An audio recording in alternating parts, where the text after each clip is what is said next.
yan, may mga feedbacks nga na may lumalabas na buhangin. Pero yun, hindi naman yung talagang may pagkakaila kasi nanggagaling sa ilalim yung ating source ng tubig, underground water. So pag nag-pump out yung ating submersible pump, natural talaga na may mga buhangin na nakakasama ng tubig. Kaya ang ginagawa ng pamana, although nagsimula na rin nung Dagupan City Water District yung sand separator, pero nung nag-take over ang pamana, mas madami yung na-install nilang sand separators sa bawat pumping station, except lang yung mga maliliit talagang pumping station na wala ng pag-i-installan ng sand separator.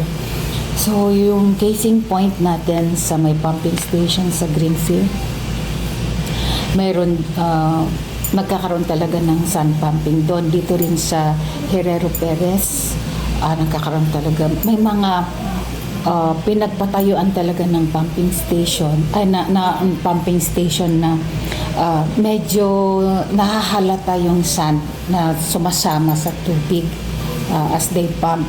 So that's one reason.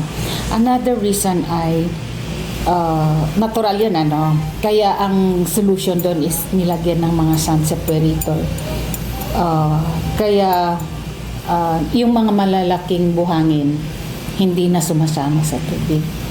Pero nung nag-take over ulit ng pamana, nung nakita nila na mayroon pa rin kahit may sand separator, nilagyan ulit nila ng sandbag din na nag-install sila para yung 0.00 micron na sand hindi nasasama. Pero may mga panahon pa rin na parang pag siguro lumalambot yung sa loob, despite na may mga sand separators, mayroon pa rin nakakasamang so we have to accept that, and siguro i-advise natin yung mga ating mga concessionaires, mahal nating concessionaires, na yung alam mo yung maglagay muna ng minsan yung katsa. Yun. Kasi may mga panahon, hindi naman year-round yun. May mga panahon lang talaga na nagkakaroon ng sand pumping. Okay, second, yung mga hindi panahon na mayroon pa rin sand. Mayroon kasing time, kunyari summer, o may mga holidays, ganyan. Mayroon na namang sand pumping. Bakit? Mataas kasi yung demand ng tubig. Okay. Diba?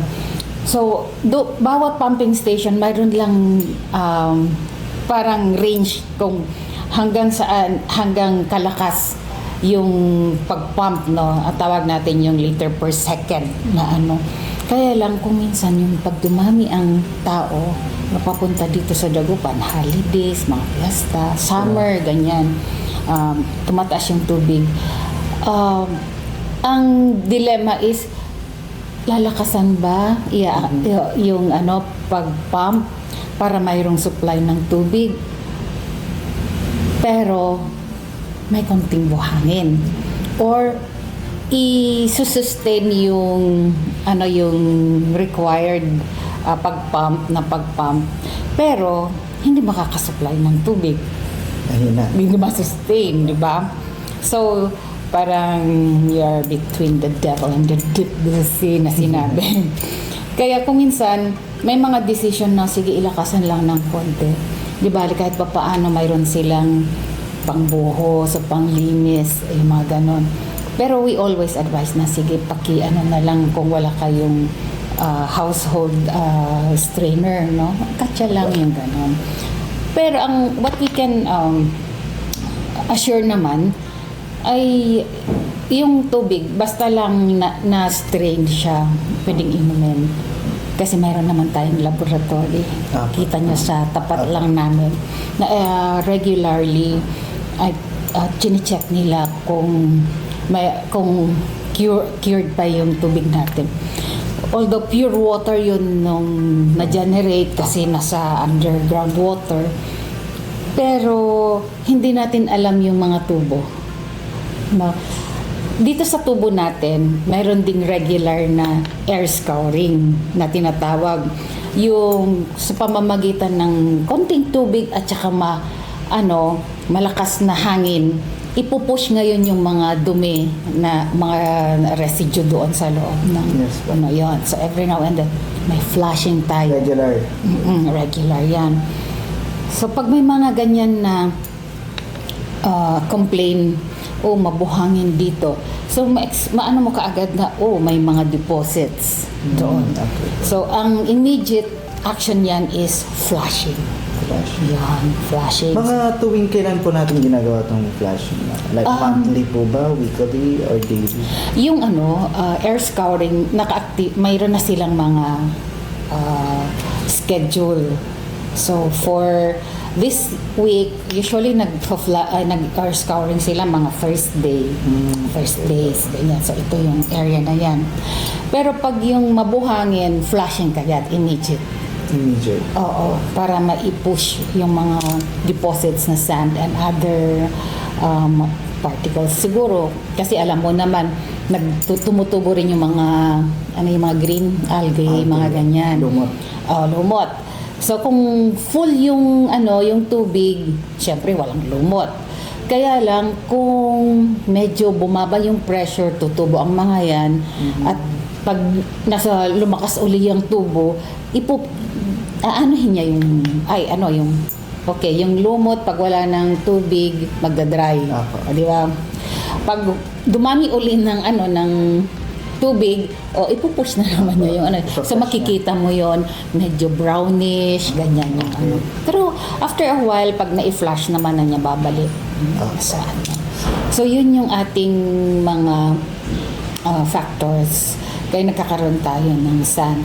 So, you notice, konti lang yung mga areas. May mga areas lang. Maluwag, sa Greenfields, dito sa may Mayumbo, at saka Herrero Perez. Kasi talagang tsaka dito rin pala sa Eastern Barangay, sa may Mangin. Itong mga pumping stations to, na-observe talaga na nagkakaroon ng sand together with the water. So, kaya nilagyan ng sand separators.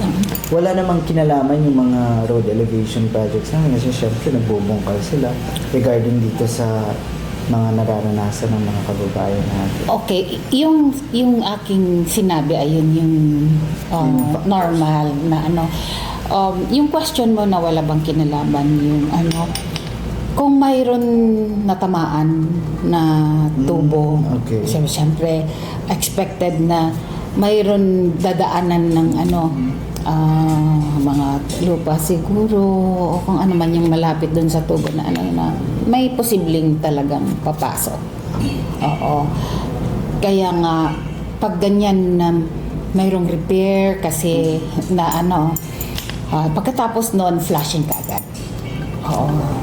Inaano kaagad yung because we of course we thought talaga na mayroong nakapasok dyan. Kaya before na i-restore yung water supply, fina-flush mo na. Okay, ma'am, mensahe na lang natin sa mga concessionaires natin, particularly sa mga nakakaranas ng mga ganitong pangyayari po sa kanila. Maraming salamat, Matthew, sa pagkakataon na ito.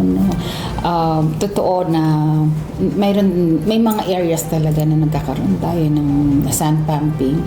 At siyempre ang mandato ng pamana naman ay magbigay ng supply dito sa syudad kung maaari 24/7 at ito ay dapat safe na parang potable naman. Kaya lang siyempre maraming dinadaanan yung tubig kaya mga mahal namin na concessionaires mag-proactive tayo. Una, kung mayroon tayong sand pumping, i-report ka agad para magkaroon ng flushing. At kung okay sa inyo, maglagay kayo lang ng katsa, lupot, o yung may mga nabibili na rin kung ayaw nyo makita yung faucet na mayroong katsa. May mga strainer tayo. Nabibili, mura lang naman po yun.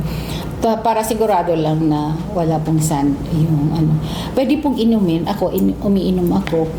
Pero for precautionary purposes, pwedeng one boil lang sa isang kettle. I-boil nyo lang and then you can drink the water kasi it's potable. Tapos, tuloy-tuloy ang pag-improve ng Pamana Water sa mga projects nila. Makikita nyo naman po, pag mayroong construction, sinasabayan na rin para minsanan na yung pag-upgrade ng tubo at the same time may yung sa road construction. So ito pa ina-upgrade, ibig sabihin ay maganda yung infrastructure ng Pamana. Tapos patuloy pa rin na nag-i-scout kung saan pwede maglagay ng pumping station para maganda na yung supply ng tubig, mas mataas yung pressure, tapos yung volume mas marami. Case in point dito po sa Island Barangays, lalo na sa Carael at saka sa Calmay. Ito po yung talagang naririnig natin na nagkakaroon tayo ng low water pressure, pero ginagawan talaga ng paraan ng Pamana para makakita ng location for the construction of pumping station. Mayroon naman talaga in the past na nabili, tapos may mga chine-check kung pwede. Hindi kasi basta-basta, Matthew, na mag-construct ka lang, parang wala, may tubig. I-examine nila yon kung potable water ba yung nandoon or yung volume ba niya ay enough to supply the demand of water in that area, ganon. Unfortunately, doon sa Carael, yung unang attempt ay nandyan na, no? Pero they found out na the water is, the quality of water is not that good. Talagang yellow. Noon parang, pero iti-take mo ng risk ng Pamana. Kung medyo yellowish naman at potable, mayroon naman process na gagawin para maalis yung water. Even sa Bacayao Norte, mayroon tayong pumping station dati, but na dinisfunction nila kasi yellowish, kasi during that time wala pang masyadong technology, no? Kasi bakit yellowish that part? Kaya tingnan mo, iba-iba yung veins ng tubig. So mayroon yung puting-puti naman, pagkatapos maraming supply katulad ng Bunuan. So yung mga taga-Bunuan, napakaswerte kasi maraming volume ng tubig. Tapos bihira na nagkakaroon ng sun pumping. Unfortunately, dito sa Eastern, dito sa may banda ng downtown, yung ganyan, medyo may discoloration, but it's potable. Kaya mayroon naman tayong ginagawa. It is safe. Ma'am, last na lang, advisory natin, I think we have sa January 8, low to no water pressure dyan sa may Perez, tama po ba? Ay, opo, kasi mayroon tayong ongoing construction dyan sa may Perez, di ba? So, i-upgrade din. So, mayroon tayong mga tubo doon, pero nakita nyo may mga bagong nakaantabay doon. Kaya nagkakaroon lang ng reconnection. I-connect yung sa old, yung bago, parang ita-transfer doon. Yung old ita-transfer doon sa bago. Kaya may interconnection na tinatawag. So pag may mga ganyan na activities, nagkakaroon ng advisory na they expect parang low pressure and even for a time being no pressure kasi because of that activity.